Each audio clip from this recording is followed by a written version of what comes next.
This week marked the apparent launch of Ryan Reynolds' image repair campaign. But the difference between the public narrative and what's laid out in legal filings is so dramatic that it's hard to tell whether it's bold confidence or an expectation that no one will question it. According to reports, Reynolds sees himself as a devoted husband who stood beside his wife during a difficult period.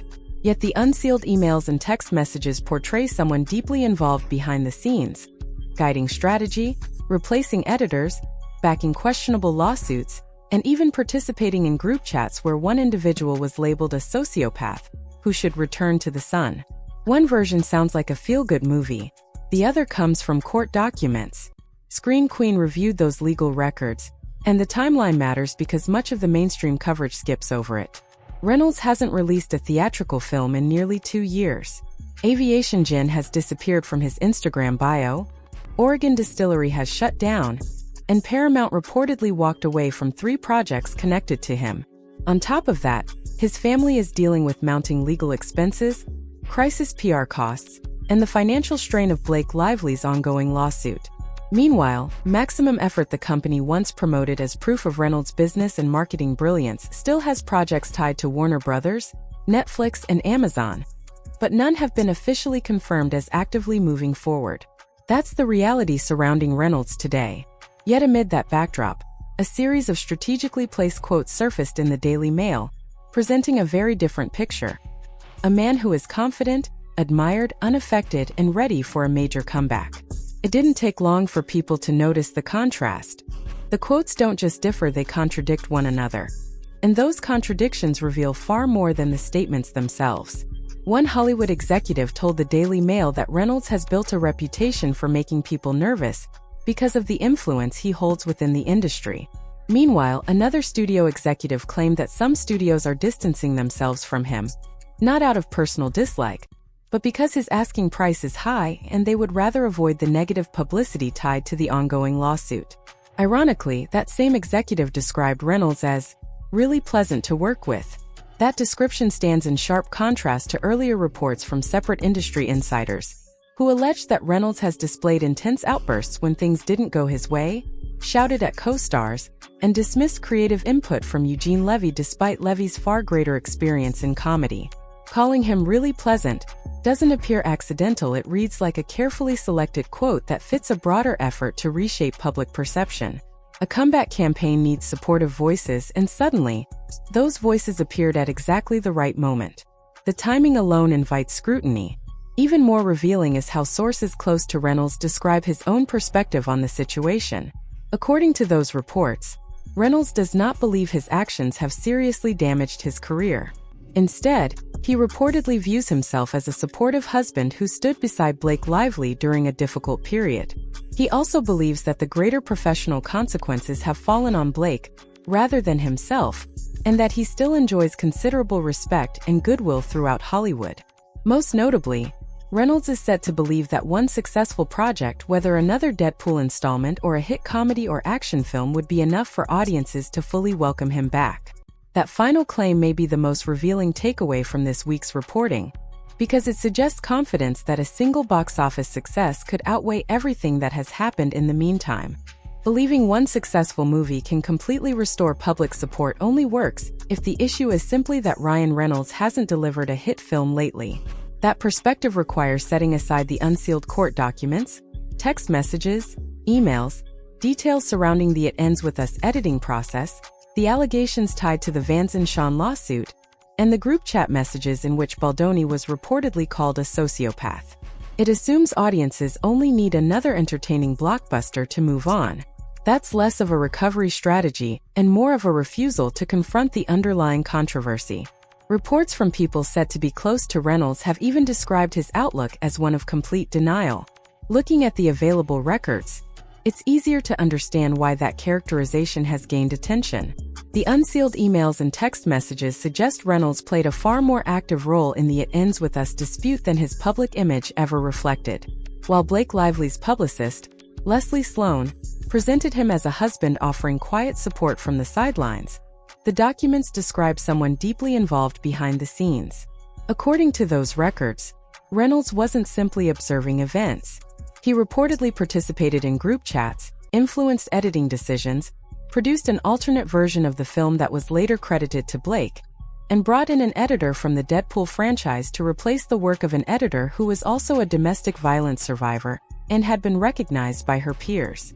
The documents also attribute the Vans and Sean lawsuit and the controversial return to the Sun messages to him. Publicly, however, the picture remained that of a supportive spouse standing quietly behind his wife. The distance between that public narrative and the documented record creates a much larger issue than poor publicity. That gap isn't something a successful Deadpool sequel can automatically erase.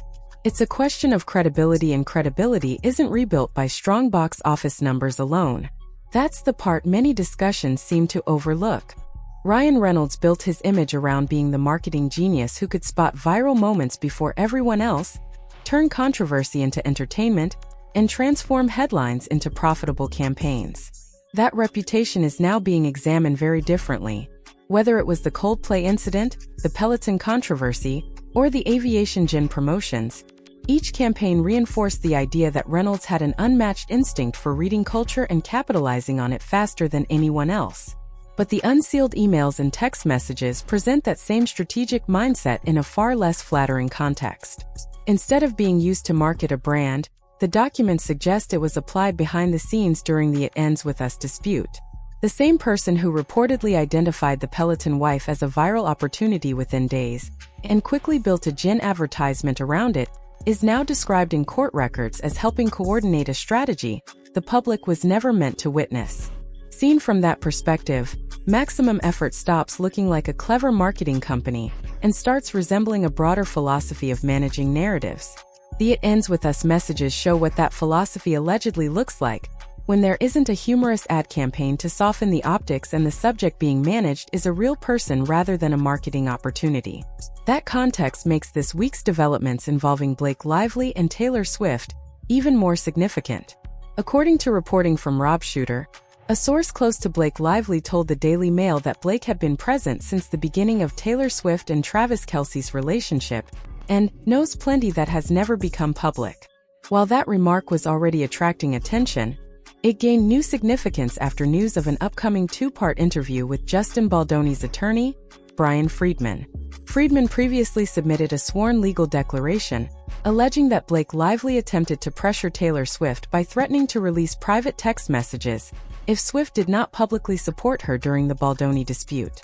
He has since been asked directly about the claim that Blake knows everything, placing that earlier statement under even greater scrutiny as the legal battle continues. The interview hasn't been released, but the journalists who conducted it say Brian Friedman's responses were significant.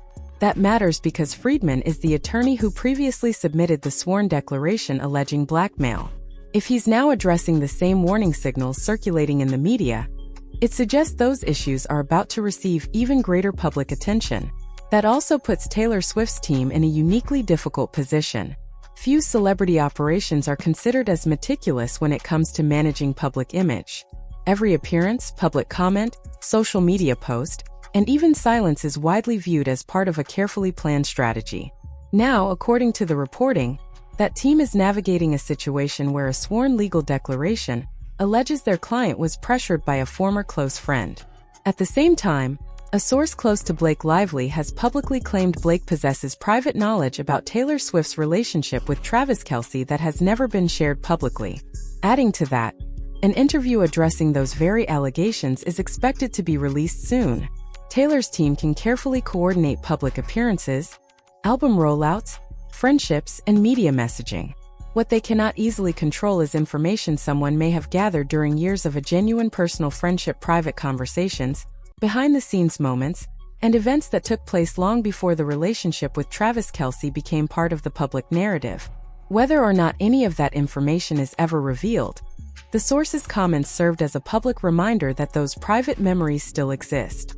The statement appeared through a media outlet and seemed aimed at a very specific audience. It's reasonable to assume Taylor's team noticed it immediately. An online discussion quickly exploded as people debated what those remarks could imply. And just when the Blake Lively-Taylor Swift story was dominating headlines, another development began drawing attention. The focus shifted toward Jacqueline, the editor Justin Baldoni reportedly hired because of her experience as a Ryan Reynolds' reported redemption campaign is gaining momentum. Yet the deeper story isn't about image, it's about credibility, power, and the people left behind. As headlines focus on Reynolds' return, another voice has shifted attention. Jacqueline, the editor Justin Baldoni hired for It Ends With Us, spoke publicly this week after seeing much of her award-recognized work removed from the final film. A domestic violence survivor, she crafted the movie's emotional flashbacks using her own lived experience of trauma. Her work earned a standing ovation from fellow editors, yet she later watched it largely disappear. In a heartfelt interview with Popcorn Planet, Jacqueline admitted she still can't bring herself to watch the interview because reliving that experience remains deeply painful. Her story highlights a human cost that no PR campaign can erase. That's what the comeback narrative overlooks. Marketing may reshape headlines, but it can't rewrite personal experiences. Many are now comparing Reynolds' situation to Johnny Depp's planned return with Ebenezer. The comparison isn't about guilt or innocence, it's about Hollywood's business model. If a film succeeds financially, studio doors often reopen. Commercial success can outweigh controversy, not because every question has been answered, but because profits change the conversation. That appears to be the logic behind reports that Reynolds believes another Deadpool film, or a major hit, could restore his standing. In Hollywood, box office performance often carries more weight than public debate. The challenge is whether he can still deliver those numbers. This week's Daily Mail reporting revealed another telling detail beneath the supportive husband and comeback headlines. A Hollywood executive reportedly said people are afraid of Reynolds because of the influence he has built over the years. Fear, however, only lasts while power remains unquestioned. With projects stalled, business ventures closing, high fees becoming a concern, and legal controversy adding risk, that influence is reportedly being reassessed behind closed doors. And that's the real story. A comeback isn't determined by press quotes or carefully crafted narratives, it's decided when influence is tested, credibility is questioned, and the industry quietly decides whether power still holds.